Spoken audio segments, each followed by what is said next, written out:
आइए हमारे साथ कार्यक्रम में शामिल हो रहे हैं देश के जाने माने इकोनॉमिस्ट आइस्टर कैपिटल के फाउंडर और सीईओ अतुल जोशी साहब। अतुल सर, गुड मॉर्निंग, बहुत बहुत स्वागत है आपका। धन्यवाद हमें समय देने के लिए। आज आपको विशेष हमने निमंत्रण इसलिए दिया है, नहीं तो जनरली आपसे मुलाकात या तो पॉलिसी के दिन होती है, आरबीआई की पॉलिसी के दिन, या फिर बजट पे होती है, लेकिन कुछ इकोनॉमी से जुड़े इतने बड़े मुद्दे हो रहे हैं कि हमने सोचा कि आपको निमंत्रित किया जाए। आपने हमारा आमंत्रण स्वीकार किया, बहुत बहुत धन्यवाद सर। दो तरीके से समझना चाहता हूँ। एक तो पहले ये कि जो कुछ ट्रम्प के टैरिफ का हम पर कितना असर हो सकता है, दूसरा हम इससे कैसे लड़ सकते हैं, और इकोनॉमी को मजबूत करने के लिए क्या कुछ किस तरह के रिफॉर्म्स करने चाहिए, इस पर आपसे बातचीत करना चाहता हूँ। तो सबसे पहले तो सर असर ही समझाए, 25%, 50%, किस परसेंट पे कितना असर, कितना डरना है, किस तरह का असर इकोनॉमी पर पड़ सकता है, आपका क्या असेसमेंट है? देखिए, उल्टी गिनती करते हैं। जी। तो सबसे पहले ये समझे जाए कि हमारा जो एक्सपोर्ट हो रहा है, तो वो 2 काउंट पे खरा है। पहली चीज़ है क्वालिटी। हमारा जितना भी एक्सपोर्ट हो रहा है, चाहे किसी भी आइटम हो, उसमें हमारी क्वालिटी बहुत सही है और दूसरे किसी भी देश के मुकाबले हमारी प्राइसिंग ठीक है। तभी तो यूएस इंपोर्ट करेगा, क्योंकि अल्टीमेटली तो कोई आदमी जो फाइनल इंपोर्ट कर रहा है, वो तो क्वालिटी भी देखेगा, प्राइस भी देखेगा। तो हम ये दोनों पैरामीटर पे खरे हो चुके हैं। दुनिया से हमारी प्राइसिंग कम है और क्वालिटी हमारी सही है। अब क्वालिटी जो एक चीज़ है, उसमें सबसे बड़ा इम्पोर्टेंट चीज़ ये है कि क्वालिटी अप्रूव की जाती है।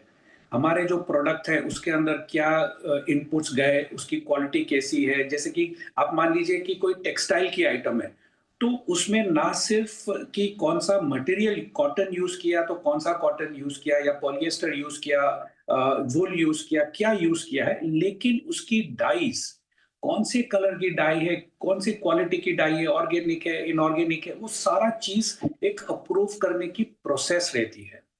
तो ये मैं इसके लिए एम्फसाइज़ कर रहा हूँ कि ये जो दोनों पैरामीटर है, ये टैरिफ के लिए बहुत बड़ा बैरियर बनेगी, ना कि हमारे लिए, अमेरिका के लिए। कैसे? अब हम जब देखते हैं कि इंडिया का, जो जनरली हम ये बात करते रहते हैं कि इंडिया का इतना एक्सपोर्ट का परसेंटेज अमेरिका जा रहा है, जैसे कि श्रिम्प्स है, तो हम कह रहे हैं कि हमारा 30% एक्सपोर्ट यूएस जा रहा है। लेकिन हमें दूसरी तरफ से, उल्टी तरफ से भी देखना है कि अमेरिका की डिपेंडेंस हम पर कितनी है। तो अमेरिका हम पर 40% डिपेंडेंट है, हमसे ज़्यादा। हम 30% है, वो 40% डिपेंडेंट है। दूसरी बात कि जैसे मैंने कहा क्वालिटी, तो हमारे जो श्रिम्प के फार्म्स हैं, उसकी क्वालिटी, उसकी सप्लाई, उसकी प्राइसिंग, ये सारा अप्रूव होता है।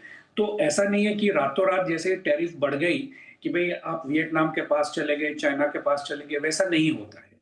तो उनको आके एक अलग से सप्लायर को ढूँढना पड़ेगा दुनिया में, उसे डेवलप करना पड़ेगा, उसके सारे प्रोडक्ट्स जितने भी इनपुट्स हैं सबको अप्रूव करना पड़ेगा। उसके बाद में क्या वो देश, क्या वो एक्सपोर्टर, मान लीजिए वियतनाम है, चाइना है, साउथ अफ्रीका, कोई भी देश हो, क्या वो 25% से ज़्यादा हमसे चीप दे सकता है या नहीं दे सकता? अगर वो दे सकता है तो ही तो वो शिफ्ट करेंगे।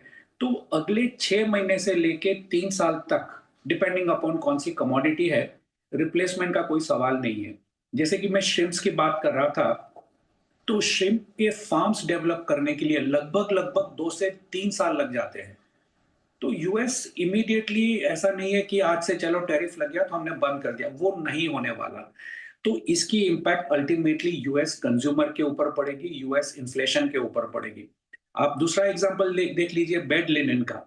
तो हमारा जो बेड लिनेन है, हमारी तरफ से लगभग 25 टू 30% एक्सपोर्ट होता है, लेकिन अमेरिका का 60% बेड लिनेन सिर्फ इंडिया से आता है। तो क्या वो रातों-रात हमको रिप्लेस कर पाएँगे? उसमें ब्रांडिंग भी होती है। जो बेड लिनेन होता है उसमें ब्रांडिंग भी होती है, उसमें टेक्सटाइल की क्वालिटी होती है, डाइज़ की क्वालिटी होती है।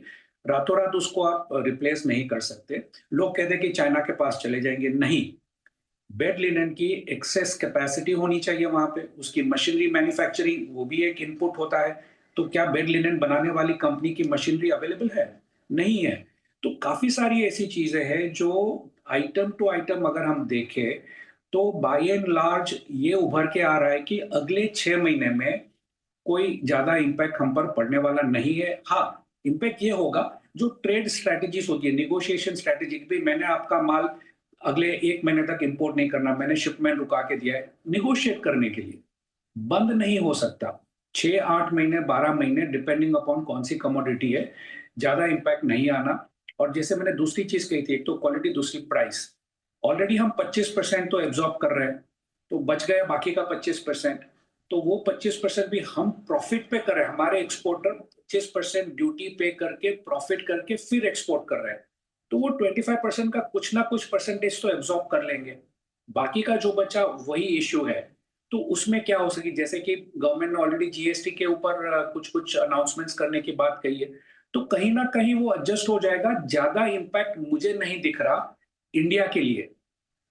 हमको अगर चिंता करनी है तो गरीब अमेरिकन्स की करनी है, और पूरा देश बाय एंड लार्ज बहुत तकलीफ में आने वाला है, ना कि इंडिया। ऐसा मेरा बहुत बहुत ही स्ट्रॉन्ग कन्विक्शन है। बिल्कुल ठीक बात है। तो ये इंटरेस्टिंग चीज़ आपने बताई कि किस तरह से हम इसका मुकाबला कर सकते हैं। अब दूसरी चीज़ जो है, ये तो चलिए उनकी तरफ से जो होना है ट्रेड वॉर या ट्रेड का जो मामला है वो अपनी जगह है। लेकिन इकोनॉमी के लिए हमें क्या कुछ करना चाहिए? क्योंकि जनरली ऐसा होता है कि वो कहते हैं कि रिफॉर्म्स मुसीबतों में ही होते हैं। जब सर पे आके पड़ गया कि अब कैसे बचें इससे, तो अब इसके लिए जो ज़रूरी है वो कर लें। किस तरह के छोटे बड़े रिफॉर्म्स इस वक्त आपको लगता है जो किए जाने चाहिए, जिससे कि ये सब झटके जो लग सकते हैं टैरिफ की वजह से, उससे हम बचकर और मजबूत होकर निकले? देखिए, हम तो करेंगे। एक मैं साइड की बात कहना चाहूँगा जी। कि ट्रम्प साहब इतना इंटरेस्ट रेट घटाने के ऊपर क्यों दौड़ रहे हैं? क्यों हुँ, पेल रहे हैं फेड को? हुँ, क्योंकि उनको पता है सारा इन्फ्लेशन अमेरिकन कंज्यूमर्स के ऊपर जाएगा, उनको क्रेडिट कार्ड स्पेंड बढ़ जाएगा, और उसके चलते जो तकलीफ होने वाली है यूएस गवर्नमेंट को, यूएस कंज्यूमर को, उसको थोड़ा-सा हल्का करने के लिए वो इंटरेस्ट रेट घटाने की बात कर रही है। बाकी वहाँ पे इन्फ्लेशन ऊपर जाना है। वो होगी साइड। हमारी तरफ से जैसे सेंट्रल गवर्नमेंट ने जीएसटी की ऑलरेडी अनाउंसमेंट की है, मेरे ख्याल से वो एक बहुत ही अच्छा कदम है। दूसरी बात, RBI already proactively interest rate कम कर रही है, जिसका फायदा भी हमारे बहुत सारे एक्सपोर्टर्स को मिलेगा। तीसरी चीज कि हमारे जितने भी एफटीएस है या बायलैटरल ट्रेड अग्रीमेंट्स है, बीटीएस है, उसके ऊपर हमें थोड़ा काम तेजी से करना पड़ेगा। खास करके हम जो 3 ब्लॉक्स में देख रहा हूं कि जहां पे बहुत कुछ काम हो सकता है, एक है ईयू, दूसरा है पूरा अफ्रीका, और तीसरा है लैटिन अमेरिका। इसमें भी जो अफ्रीका और लैटिन अमेरिका का जो पीस है, वहां पे हमारा जो एक्सपोर्ट है वो बहुत ही कम है। इसका मेन कारण है जो बैंकिंग सिस्टम है हमारे बीच में और अफ्रीका और लैटिन अमेरिका बीच में, बेसिकली आप ये कह सकते हैं कि बिल्कुल एब्सेंट है। अगर अफ्रीका की कोई कंपनी हमारे से इंपोर्ट करती है, हम अफ्रीका को एक्सपोर्ट करते हैं, तो वहां की बैंक एलसी इशू करती है। इंडिया में कोई बैंक वो एलसी स्वीकार करने के लिए रेडी नहीं है। उनके पास उसकी लिमिट ही नहीं है, क्योंकि रिस्क समझ में नहीं आता। मान लीजिए नाइजीरिया हम ले लेते हैं, तो ना तो हमारी बैंक्स को नाइजीरिया का सॉवरेन रिस्क समझ में आता है, ना ही नाइजीरिया की किसी बैंक का रिस्क समझ में आता है। तो हम वो एलसी डिस्काउंट नहीं करते। इसकी वजह से ट्रेड नहीं बढ़ रहा। तो गवर्नमेंट को कुछ ना कुछ ऐसा करना पड़ेगा कि जिसकी वजह से हमारी बैंक्स वो काउंटर कंट्रीज जो है, अफ्रीका है, लैटिन अमेरिका है, वहां की बैंक की एलसीज हमारे एक्सपोर्टर्स के लिए डिस्काउंट करना चालू कर दे, तो पूरी जो ट्रेड है वो जंप कर देगी, मतलब मल्टीपल फोल्ड जंप हो जाएगा। अभी तो बायलेटरल हो रहा है, मतलब अंडरस्टैंडिंग से हो रहा है, या तो हम कैश में ले रहे हैं या कैश में दे रहे हैं, तो वो ट्रेड नहीं है। वो तो इंडिविजुअल रिस्क एपेटाइट पे हो रहा है, कंट्री लेवल पे नहीं हो रहा। तो वो भी एक यंत्रणा आरबीआई को करनी पड़ेगी, सेंट्रल गवर्नमेंट को करनी पड़ेगी। चौथी बात, मेरे ख्याल से जो हमने पास्ट में किया था, आईटी का 12 लैक्स का जो स्लैब आया था, उसकी वजह से इंटरनल डोमेस्टिक कंजम्पशन तो बढ़ना ही है, लेकिन मेरे ख्याल से जो हमारे मैन्युफैक्चरर्स हैं उनको भी एक एफिशिएंसी बढ़ानी पड़ेगी। जैसे कि काफी सारी इनएफिशिएंसीज मैन्युफैक्चरिंग प्रोसेस में देखी जाती है, अगर वो कम हो जाए, खास करके सेंट्रल गवर्नमेंट और स्टेट गवर्नमेंट के लेवल पे रेगुलेटरी कॉस्ट जो है, कंप्लायंस कॉस्ट है, वो 2-3% के ऊपर आज की तारीख में चली गई है। वहां पर अगर कुछ राहत मिल जाए, तो मेरे ख्याल से वो भी एक अच्छा कदम रहेगा। हुँ। तो फाइनेंस है, स्ट्रेटेजिक नेगोशिएशंस है, बैंकिंग सेक्टर ब्रिज बनाना है, दो दो कॉन्टिनेंट्स के बीच में, लैटिन अमेरिका, अफ्रीका और इंडिया के बीच में। और चौथी बात, कॉर्पोरेट्स को खुद को भी थोड़ा इन्वर्ट की तरफ देख के कॉस्ट एफिशिएंसीज लानी है।